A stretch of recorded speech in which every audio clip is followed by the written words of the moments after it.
What should we make of a Christian owning an NFL team? So I'm assuming that underneath this question is a concern about Sabbath keeping. Right? Yeah. Because let's go Sabbath keeping, and then maybe there are some other accoutrements to an NFL game that the cheerleaders running onto the field and things like that. You might have questions about whether that's really what you want to be. The other NFL related problems like concussions or lifestyles of your bad boy linebackers or the scantily clad cheerleaders. Those are things that an owner could just fix. Mm-hmm. All right, he could come in and say, under new management, the way we're going to do it here in this franchise is we're not going to do that. We're not going to do that. Mm-hmm. He has the authority to clean up the operation. Mm-hmm. The same way the CEO of any other big corporation would have the authority to straighten out abuses and stuff, because those sorts of things are all in-house. The thing that I think a Christian owner of an NFL franchise would have trouble with is the schedule. Virtually all the games are on Sunday, mm-hmm. right? So I'm a Sabbatarian. I'm a convinced Sabbatarian, but I've labored to not become a persnickety Sabbatarian, mm-hmm. because once you start asking the wrong kind of question, you're asking if you can turn the lights on the Sabbath because there's somebody down at the power plant, mm-hmm. having to work, and the law says you shall not ignite a fire on the Sabbath, and mm-hmm.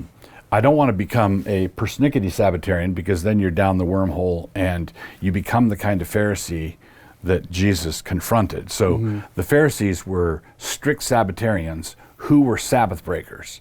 Right. Jesus rebuked them for not understanding the logic of the Sabbath or the point of the Sabbath, or whatever.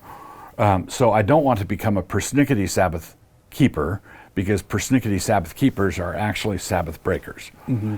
That said, the Sabbath means something. Mm-hmm. Right? So I don't want to chase parishioners around saying, "Did you watch any of that game that was played on mm-hmm. the Lord's Day?" Or like in Scotland, where the playground equipment is padlocked on on Sunday. We don't want some kid wandering by a park and taking a few swings. Right. That just seems to me to be blinkered tunnel vision. Uh-huh.